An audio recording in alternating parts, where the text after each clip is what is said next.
right, my darlings. Hello, villagers. Good to have you with me. Thanks for either being here or watching this video.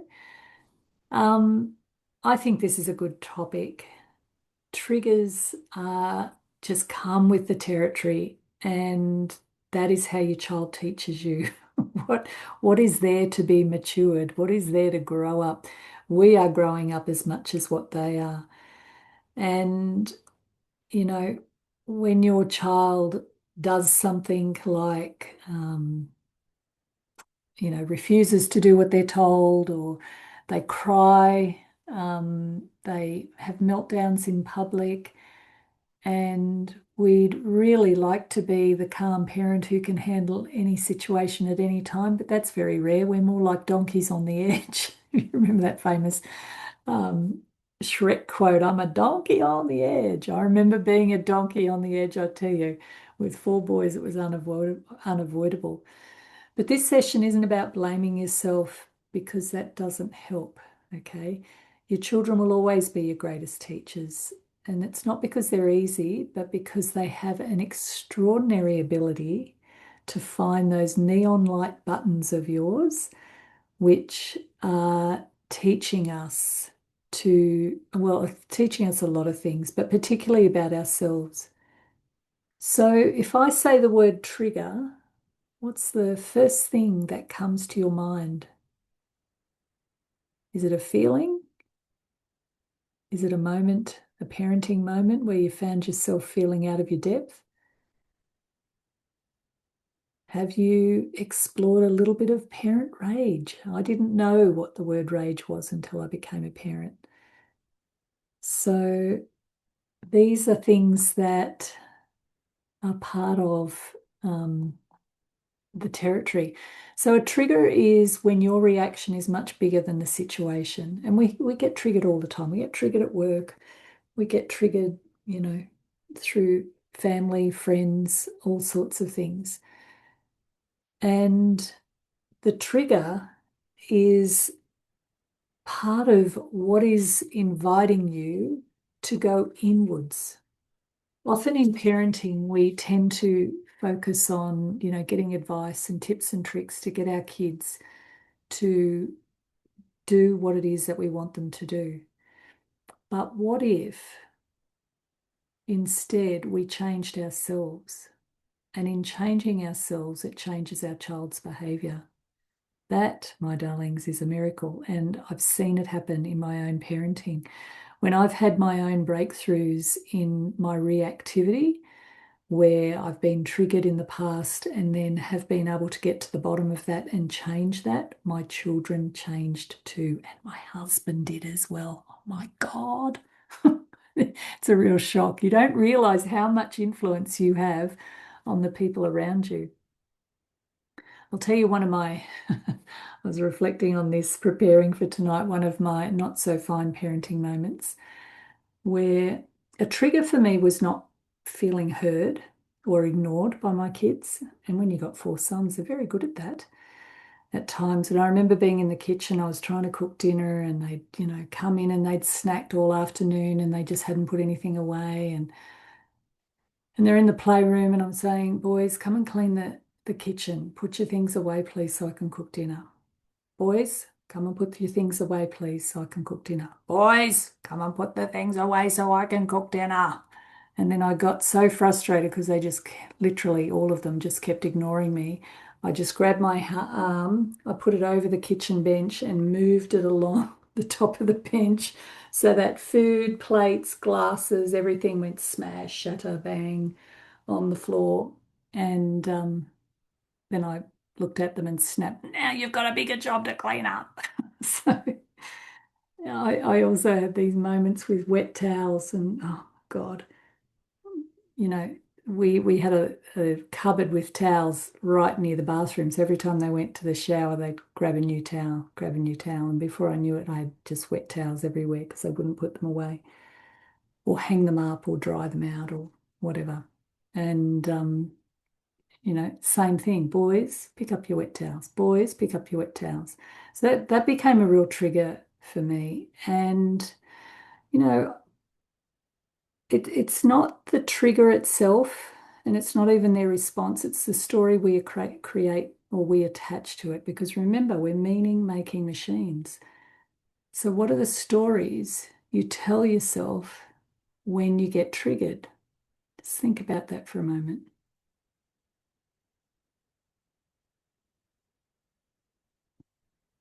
So my story was no one ever listens to me. But let me give you some ideas about the sort of meaning we can attach to children's behaviour. Things like, I have no control. I'm failing. They do not respect me. That was probably the other aspect to my story. No one ever listens to me and they don't respect me. Everyone is judging me. I cannot cope.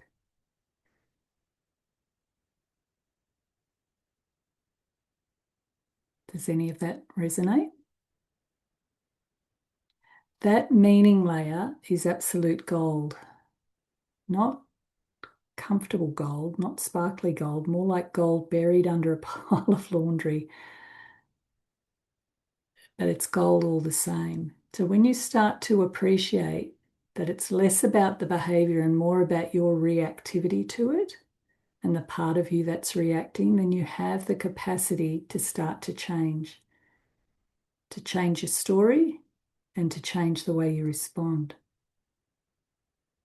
So it's a shift around parenting where you go from thinking, you know, how do I get my child to do this, or how do I stop my child from doing something, to what is my child communicating and what is this activating inside of me? It's really powerful. So when you become triggered, there are 3 places to look. One is the present, like how full is your energy tank? Are you tired, hungry, rushed, overloaded, feeling overwhelmed? Are you unsupported? Number 2 is the past. Have you felt powerless, ignored, embarrassed, trapped, invisible, or not enough before? So when else have you felt like this? Is there a pattern of feeling like this? Where there's a pattern, there's a belief. And number 3 is the belief. What are you telling yourself about yourself or about your child or about your parenting? This is not about excusing our reactions. It's about understanding them so we can choose differently next time. When you can see a pattern, you can start to change it. So linking it to past events, linking it to patterns that have been consistent is really, really powerful. This is the stuff I do in RTT as well, where we look at patterns, find their root cause, their origin, and then start to extract them and replace them with new beliefs, new ways of thinking, feeling, and being. So what I'd like you to do now is to just reflect on a moment in your parenting when you last felt triggered or a significant trigger. So just think back, but not something too overwhelming unless you feel like getting down and dirty with yourself. Just remember, this isn't therapy tonight. This is just some gentle reflecting. So what happened? So, and when you think about it, don't get caught up in the drama. Just if a video was videoing it, what would the video see? What actually happened? What did you feel in your body?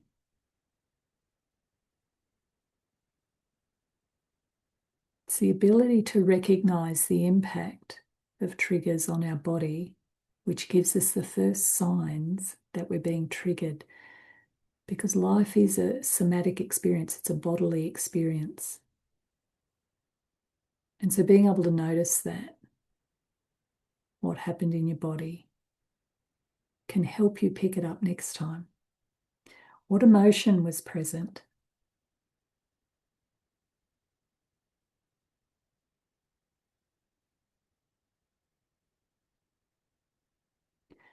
So if we look at the example I just gave you about my situation, what happened? The kids wouldn't clean up. What I felt in my body was a like a heat. And what emotion was present? Anger, frustration, helplessness, and also resentment. A resentment that I was doing it on my own. I wasn't getting any help. And what did you make it mean? It's a powerful question. What meaning have you attached to that story? In my case, I made it mean that my voice isn't heard and I'm not respected. But maybe it was I'm failing, or they're out of control, or I cannot do this, or everyone else is coping but not me. This will never end. What meaning have you attached to the story? We can always change meaning.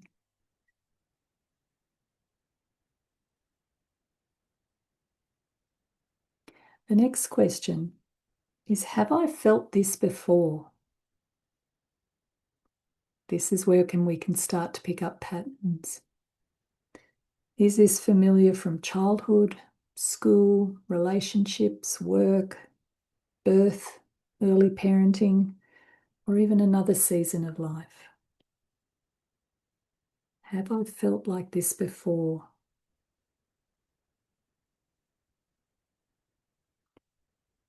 And number 6 is, what might this trigger be here to show me? I always ask this question, what is the invitation here? What's this inviting you to think, feel, see, be, do? You're looking at, what is this? What is the invitation here? And ultimately, it's to grow. Your kids will grow you up as much as you'll grow them up. Isn't that beautiful? It's so mutual. It's reciprocal. So maybe it's an invitation to get more rest, to have some time out, to draw boundaries. Maybe it's an invitation towards self-compassion, self-acceptance instead of self-flagellation. Maybe it's an invitation around space, courage, letting go.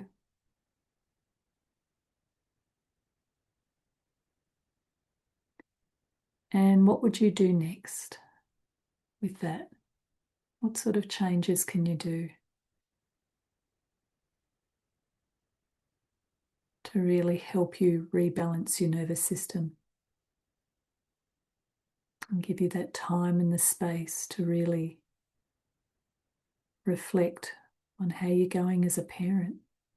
These are such precious times, my darlings. I don't think there's too many things in life that grow you the way pregnancy, birth, early parenting, later parenting, teenage years.